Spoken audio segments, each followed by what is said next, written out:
So, good morning everyone. Thank you very much for coming over to this presentation, which is sort of foreshadowing or marking the coming International Women's Day, which I believe is tomorrow on Saturday, and which we would like to mark with a selection of some interesting documents relating to women from the ancient times. But before we do this little adventure in our papyrus collection, let me give you a very brief introduction about the collection itself.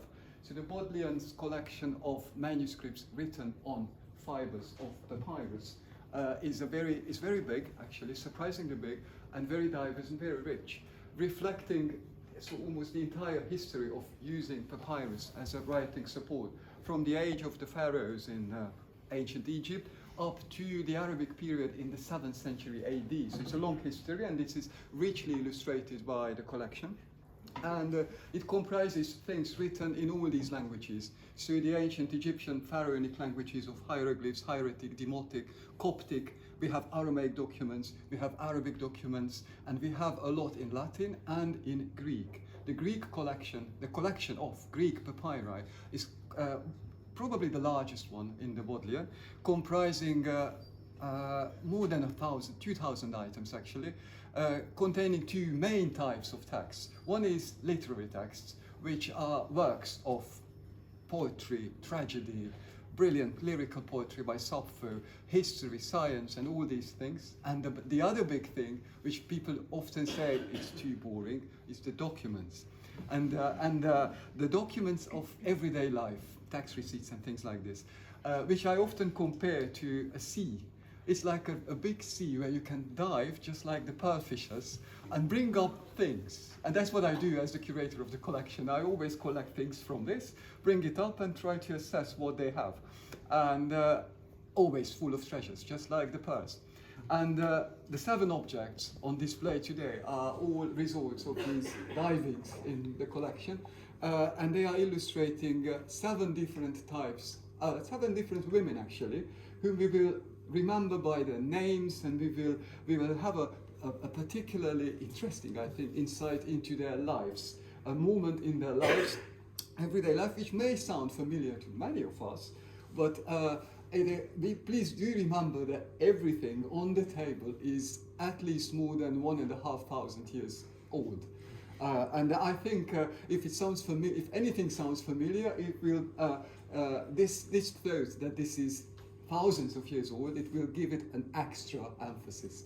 So let's see our first woman, whom I defined as the daughter. So what we have here is a beautiful, a bit fragmentary, but beautifully written will of a father, where the father gives inheritance to his daughter, who is called Christodora.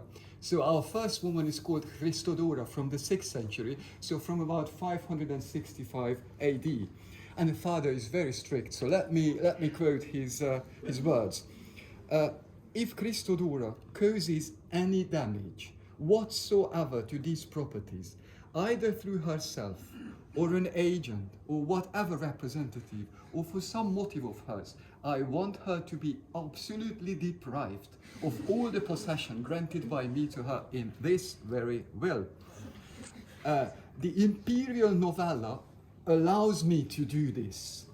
So therefore, I want that the same Christodora, in case she dares to do anything like that, be that far from her, God forbid, to the detriment of this possession, receives absolutely nothing of my inheritance, but she's also deprived of those dispositions which have been made by me previously in another will.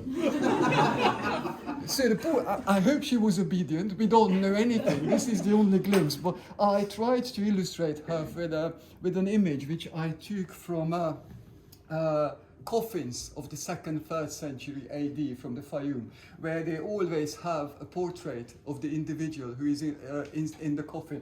So this is all fiction, but this is how we can probably imagine the poor Christodora from the 6th century, who is inheriting a lot, but she really needs to behave herself. So this is our first one, Christodora, from about 565. The reason why we know the date is that the father is referring to a particular law by Justinian I, which came out in 565. This is the one which allows her to give absolutely nothing to the poor girl. And that's why we know the date of the document, which is written in a beautiful Byzantine cursive, which is merging Latin and Greek letters in a very peculiar way. But let's go through to our woman number 2, whose name is Aurelia. Aurelia Asclataria, from about 300 AD. So if you can help me counting, this is about 1700 years ago. And she is a gravedigger, so it's a very peculiar profession. And the document we are talking about is part of this assembly, this one here, which is a mandate. It's a letter of authorization in which our hero, Aurelia Asclataria, is authorizing one of her colleagues to represent her at the council. I think it sounds familiar, but this is 300 AD. And she writes the following. Aurelia Asclataria, the daughter of Cyrus, who was the son of Péter Tóth. This is very important, this is ID. They didn't have IDs, so they had to give the entire family tree to identify themselves. So I am necrotaphy, which means that she's a gravedigger. That was a very well-rewarding position in antiquity, together with her husband, actually. So it was a family business. So I am Aurelia Asclataria, necrotaphy, gravedigger, of the toparchy of Kysis of the Hybids. I am authorizing another necrotaphos, whose name is missing, unfortunately, of the same toparchy. I acknowledge that I have authorized you to travel to Upper Egypt in order to act as my substitute, to be appointed by lot before the president of the Council of Morthis at my request.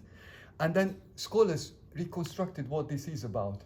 So there were public duties which had to be fulfilled year by year by individuals, but women were exempted. And for some reason, probably by an error, poor Aurelia Asclataria, our gravedigger, was invited to do the public service at another place. And she is sending someone to represent her that she is not entitled to do this. She doesn't want to go. The law allows her not to do it at all. So she's sending someone to represent her to say no to the council, that she will not work for them. So this is our gravedigger. The image belongs to the next one. Number 3 is another assembly of documents, and we are talking about this one, a very peculiar document from 158 AD. This is a concession, it's a lease contract of a monopoly. So the woman in question is called Persili, alias, another name, Irene, so Irene. And she is a master baker in Hermopolis. So she has monopoly to supply cakes for the entire western part of the city. And all the streets are listed in the document where only she can sell cakes. So that was a very good, but she is selling this right to someone. And that someone is writing to Persili, Irene, our entrepreneur, asking, I wish to be conceded by you, willingly and by free choice, the right of selling and making cakes for a period of 8 months, from the current month to the month of Mesori, in the 12th year of Antonius Caesar. This is why we know the date.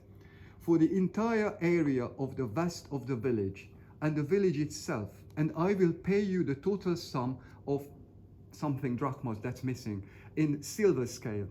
And rent, and I will pay this, listen, I will pay this into the account of your monopoly. So the person is paying the rent, not directly to the person, but into a bank branch, which will transfer the amount to the account of the monopoly of our Persili, Irene. So this is very advanced banking system in Egypt. Yes, and at the payment, I will make monthly in equal installment without any deductions to you, and then the signature. So there we have a very influential and rich woman whose name is Persili, let's remember that, Irene, from 158 AD. Someone can help me calculate how many years ago that was, who is owning the monopoly of supplying cake for the entire western part of Philadelphia. It's not the US one, it's but still very impressive. So this is our entrepreneur. I selected this picture to represent her. Maybe she looked like this or different, but you can have an idea. So these are all professions. The others will be a bit more private. So the next document is a very peculiar bilingual thing. The woman in question is called Aurelia Maetiana. You may have detected that many people are called Aurelia because that was the imperial dynasty. So after Marcus Aurelius, it was very popular. Just like when there's a series in TV and everyone is called Pamela or Vanessa after that. This was exactly the same. Everyone took up one name as Aurelia. And our woman was called Aurelia Maetiana, or Maetiana, who is our traveller. So she's writing, she has ships, so again, a very wealthy woman, from 246 AD, so 1500 years? I'm so bad at maths. She's writing to the prefect, the governor of Egypt, to let her through Pharos to ship away from Egypt. And this is a letter in which she addresses the prefect of Egypt, saying, to Valerius Firmus, prefect of Egypt, from Aurelia Maetiana of the town of Side, I wish my lord to sail out by way of Pharos. Therefore, I beg you to write to the procurator of the harbour to allow me through and leave as is usual. Greetings, Aurelia. And the interesting thing about this is that it went to the prefect, to the governor, who was, of course, a Roman official, and he put the permission in Latin after the Greek petition or letter. So it says in Old Roman cursive that dimittimus is okay, she can go. And then there is an address to the procurator of the harbour to let the woman through. So probably in this case, she went through. And then maybe she went on a holiday or a cruise journey or whatever in 246 AD. And I selected this very nice image for our traveller, actually inspired by Alison. I wanted to have someone who is older, but she thinks that this might be our traveller. So another one, Aurelia, from 246 AD, travelling away from Egypt and getting the permission from the prefect in Latin. The other one is even more personal. This is our number 5. This is a letter. This woman is the only one of the 7 whose name we don't know. So this is a letter by a son called Eutychus to his mum about a family issue. And the letter says, you can see the letter here, very fragmented, but the translation is the following. Eutychus sends his mother his warmest greetings and wishes her good health. I thought it is necessary to write to you and to tell you what happened with us and especially with my brother Diogas. He had been shipwrecked on the Nile at the city of Ptolemais. He was in very big danger and came to me absolutely naked, knocking on my door. I immediately bought him clothes, clothed him, dressed him, and he stood up immediately and asked me to give him more. He wanted money. But he never repays me for my kindness. He never takes care of me. And actually, he harasses my children. So I thought I should let you know about this. But I know that when I did good to them and his children and his family, I was never ever thanked for what I did. For I know they are all wicked. But I ask you, Mum, to look after my children when I'm away. And that's it, the rest is broken. So I selected an image of a very depressed mum after hearing this note from Eutychus, which is dated, because it has no date, 1st century AD. So this is probably the oldest one of all these. Our number 6 is another one. This is the depressed mum. The next one is very interesting, a unique document, a letter from the 6th century, end of the 6th century. You can see its beautiful Greek capitals.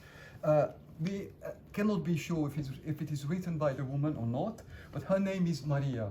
And she was a babysitter, professional babysitter in a family, and retired. The kids have all grown up, and she's probably doing something else, or retired, enjoying her freedom. And she's writing to the family, saying this: "To the dearest master of my soul, and Lord most honorable in everything, Maria salutes you. I am the nurse of your children, I hope you remember. And to the lady of my eyes, my Lady Maria, who was probably the mother, I'm sending my greetings. And of course to my beautiful little son, Chryses, who was probably the baby. It is your nurse who salutes you, I hope you remember. Before everything, I am sending prayers and supplication up to my God and Christ, our Savior, to always maintain you in good health and good spirit." And then the rest is gone, so we don't know what she wanted actually. But she's sending very nice greetings to the family, to the mother, and the little child who probably has now grown up. His name is Chryses, and the babysitter is called Maria. And on the back, there is some trace of the address. So the letter was folded up like this, and the address is here. The address on these letters is very funny, because it only says, "Please give it to this and that." No address. So they were just hoping for the best. It reaches the addressee. And this one is very fragmented, but scholars detected another word under the address, which is enenka, which means that the letter has been forwarded. So probably it didn't reach the recipient, but someone did know where to take it.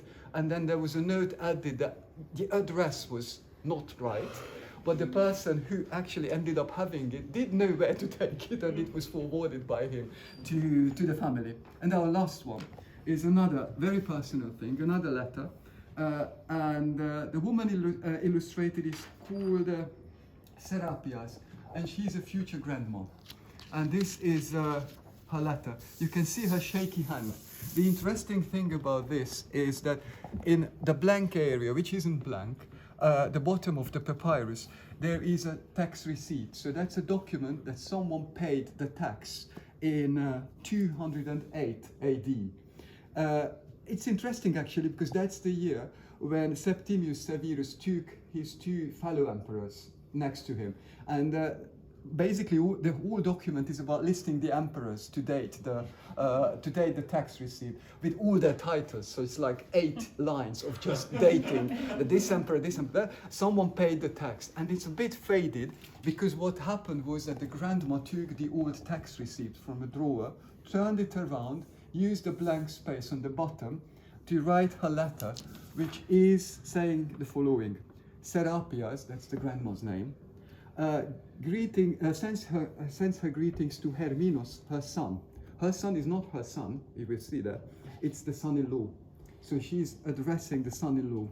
And she says the following: "At my request, please do me the favor and bring my daughter home, so that she may give birth to her little baby here with me. I would be so grateful if you could do this by the first day of the month Mesori. And please don't worry about the charges for a donkey. I can cover that." Greetings, and that's it. So this is our grandma Serapis, who is writing, and we know when he's writing because of the tax receipt on the other side. So it must be after 208 AD. So it's like 1800, a bit more than 1800 years ago. So we have an image of a grandma who could have been a grandma. And this is a very personal letter where the grandma actually promises that she covers the cost of travel on a donkey for a pregnant woman. So we had 7 individuals. We all know their names, and I like to quote the names because this is how they are with us. Still, we had Christodora, we had Maria, we had the unnamed mom of Eutychius, we had 2 Aurelias, and we have the Entrepreneur Irene, and Seraphias, the grandma, as well, all from thousands of years ago to mark International Women's Day. Thank you very much.